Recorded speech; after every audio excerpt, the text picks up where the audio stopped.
Je t'ai suivi sur le calvaire, agneau de Dieu, meurtri pour moi.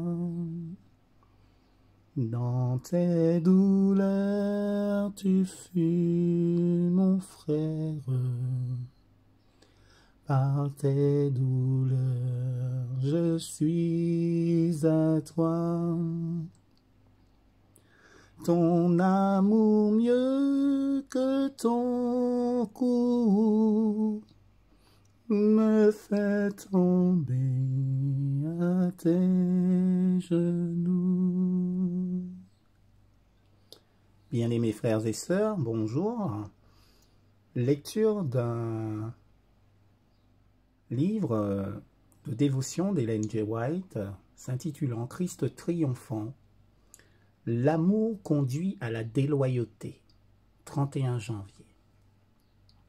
Et Caïn était irrité et son visage est tombé.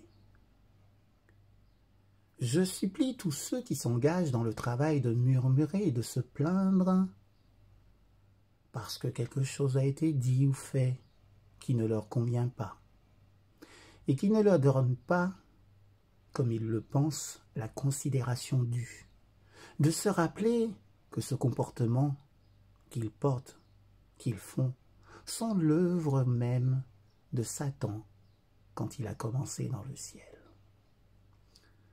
Ils suivent dans sa voie, semant l'incrédulité, la discorde et la déloyauté, car personne ne peut entretenir des sentiments de désaffection et le garder en secret. Ils doivent dire aux autres qu'ils ne sont pas traités comme ils devraient l'être. Ainsi, d'autres sont amenés à murmurer et à se plaindre.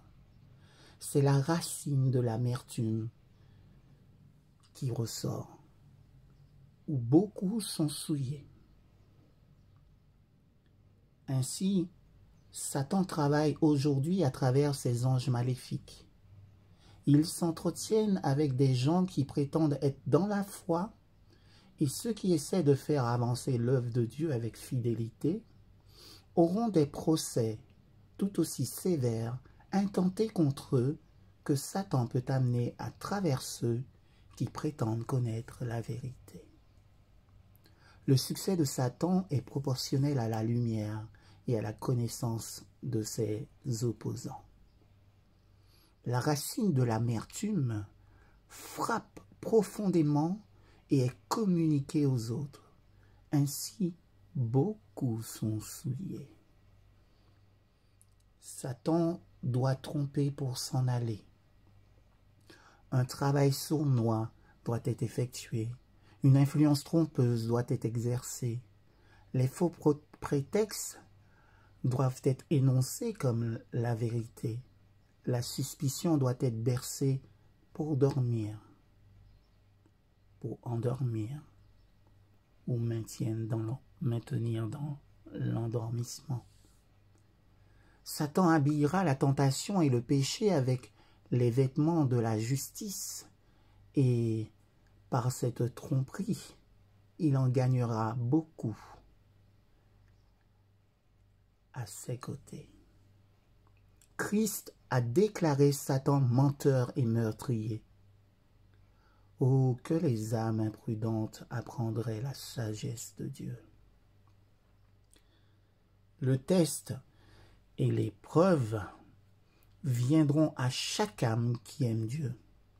Le Seigneur ne fait pas de miracle pour empêcher cette épreuve, pour protéger son peuple des tentations de Satan. S'ils sont tentés sévèrement, c'est parce que les circonstances ont été tellement façonnées par l'apostasie de Satan que des tentations sont permises pour que des personnes puissent être développées qui décideront de l'aptitude de la famille humaine pour la maison dans le ciel. Personnages qui résisteront à toute la pression de circonstances défavorables dans la vie privée et publique. Merci de votre écoute. Excellente journée à tout un chacun et chacune. Soyez bénis. Amen.